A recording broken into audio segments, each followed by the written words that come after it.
जय श्री गणेश। आइए सुनते हैं बुधवार की प्रामाणिक तथा पौराणिक कथा। प्राचीन काल में समतापुर नगर में मधुसूदन नामक एक व्यक्ति रहता था। वह बहुत धनवान था। मधुसूदन का विवाह बलरामपुर नगर की सुंदर कन्या संगीता से हुआ था। एक बार मधुसूदन अपनी पत्नी को लेने बुधवार के दिन बलरामपुर गया। मधुसूदन ने पत्नी के माता पिता से संगीता को विदा कराने के लिए कहा। माता पिता बोले, बेटा आज बुधवार है, बुधवार को किसी भी शुभ कार्य के लिए यात्रा नहीं करते। लेकिन मधुसूदन नहीं माना। उसने ऐसी शुभ अशुभ की बातों को ना मानने की बात कही। दोनों ने बैलगाड़ी से यात्रा प्रारंभ कर दी। 2 कोस की यात्रा के बाद उसकी गाड़ी का एक पहिया टूट गया। वहां से दोनों ने पैदल ही यात्रा शुरू कर दी। रास्ते में संगीता को प्यास लगी। मधुसूदन उसे एक पेड़ के नीचे बैठाकर जल लेने के लिए चला गया। थोड़ी देर के बाद जब मधुसूदन कहीं से जल लेकर वापस आया तो वह बुरी तरह से हैरान हो उठा, क्योंकि उसकी पत्नी के पास उसकी ही शक्ल सूरत का एक दूसरा व्यक्ति बैठा था। संगीता भी मधुसूदन को देखकर हैरान रह गई। वह दोनों में कोई अंतर नहीं कर पाई। मधुसूदन ने उस व्यक्ति से पूछा, तुम कौन हो और मेरी पत्नी के पास क्यों बैठे हो?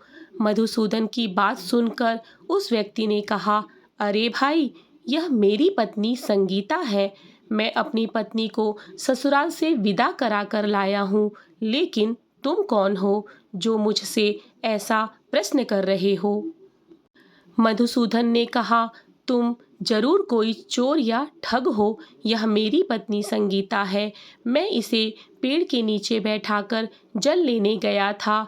इस पर उस व्यक्ति ने कहा, अरे भाई, झूठ तो तुम बोल रहे हो।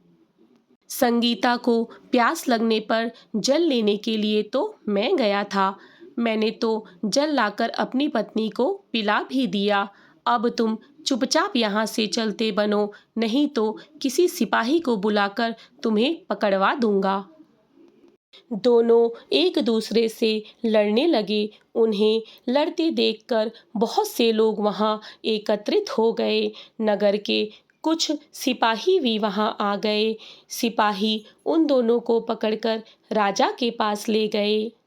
राजा सारी कहानी सुनकर भी कोई निर्णय नहीं कर पाया। संगीता भी उन दोनों में से अपने वास्तविक पति को नहीं पहचान पा रही थी। तब राजा ने दोनों को कारागार में डाल देने के लिए कहा। राजा के फैसले पर असली मधुसूदन भयभीत हो उठा। तभी आकाशवाणी हुई, मधुसूदन, तूने संगीता के माता पिता की बात नहीं मानी और बुधवार के दिन अपनी ससुराल से प्रस्थान किया। यह सब भगवान बुद्धदेव के प्रकोप से हो रहा है। मधुसूदन ने भगवान बुद्धदेव से प्रार्थना की कि हे भगवान बुद्धदेव, मुझे क्षमा कर दीजिए। मुझसे बहुत बड़ी गलती हुई है। भविष्य में अब कभी बुधवार के दिन यात्रा नहीं करूंगा और सदैव बुधवार को आपका व्रत किया करूंगा। मधुसूदन के प्रार्थना करने से भगवान बुद्धदेव ने उसे क्षमा कर दिया। तभी दूसरा व्यक्ति राजा के सामने से गायब हो गया। राजा और दूसरे लोग इस चमत्कार को देखकर हैरान हो गए। भगवान बुद्धदेव की इस अनुकंपा से राजा ने मधुसूदन और उसकी पत्नी को सम्मानपूर्वक विदा किया। कुछ दूर चलने पर रास्ते में उन्हें बैलगाड़ी मिल गई। बैलगाड़ी का टूटा हुआ पहिया भी जुड़ा हुआ था। दोनों उसमें बैठकर समतापुर की ओर चल दिए। मधुसूदन और उसकी पत्नी संगीता दोनों बुधवार को व्रत करते हुए आनंदपूर्वक जीवन यापन करने लगे। इस तरह भगवान बुद्धदेव की कृपा से उनके यहाँ खुशियाँ बरसने लगी।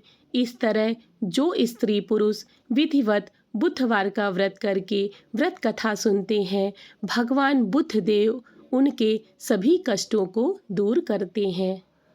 इति श्री बुधवार व्रत कथा। बुधवार व्रत, जिसे गणेश जी और बुद्ध देव को समर्पित किया जाता है, एक धार्मिक अनुष्ठान है जो बुधवार के दिन किया जाता है। यह व्रत बुद्धि, ज्ञान और समृद्धि के लिए किया जाता है। आइए जानते हैं बुधवार व्रत की विधि क्या है। बुधवार के दिन सुबह जल्दी उठकर सबसे पहले अपने घर की सफाई करें, फिर स्नान करके हरे रंग के कपड़े पहने। इसके बाद भगवान श्री गणेश की पूजा करें। भगवान गणेश को धूप, दीप, कपूर, चंदन और फूल अर्पित करें। भगवान गणेश को दूर्वा घास अवश्य चढ़ाएं। भगवान श्री गणेश और बुद्ध देव के मंत्रों का जाप करें। गणेश जी और बुद्ध भगवान की आरती उतारें। तत्पश्चात बुधवार की व्रत कथा पढ़ें अथवा सुनें। अंत में गणेश जी और बुद्ध भगवान को लड्डुओं का भोग लगाएं। आइए जानते हैं बुधवार व्रत का महत्व क्या है। मान्यता है कि बुधवार का व्रत करने से सारे काम निर्विघ्न पूर्वक हो जाते हैं। इस व्रत के पुण्य के प्रभाव से घर परिवार में सुख समृद्धि आती है तथा साथ ही बुद्धि तेज होती है। कहते हैं कि जो व्यक्ति लगातार 7 बुधवार का व्रत कर भगवान गणेश की विधि पूर्वक पूजन करते हैं, उसके घर में अन्न के भंडार और धन की कोई कमी नहीं रहती। वैदिक ज्योतिष के अनुसार इस दिन व्रत रखने से कुंडली में बुध ग्रह भी मजबूत होता है। आइए जानते हैं बुधवार व्रत के नियम क्या हैं। व्रत वाले दिन व्यक्ति को प्रातः काल में उठना चाहिए। बुधवार व्रत कथा सुनने के दौरान बीच में आसन नहीं छोड़ना चाहिए। इस व्रत में पूरा दिन फलाहार करें और शाम के वक्त पूजा के बाद एक वक्त का भोजन करें। बुधवार व्रत में मूंग दाल का हलवा, दही या फिर हरी वस्तुओं से बने भोजन का ही सेवन करना चाहिए। इस दिन हरे रंग के वस्त्र, फूल और सब्जियों का जरूरतमंदों को दान करना चाहिए। दूसरे दिन ब्राह्मणों को भोजन कराकर दान दक्षिणा देकर स्वयं व्रत का पारण करें। इस तरह से बुधवार की कथा, विधि तथा नियम पूर्ण होते हैं। इसी तरह की और भी धार्मिक जानकारी तथा कथा कहानी के लिए मेरे चैनल को सब्सक्राइब करें। आप पर भगवान की कृपा बनी रहे। जय श्री कृष्ण। राधे राधे।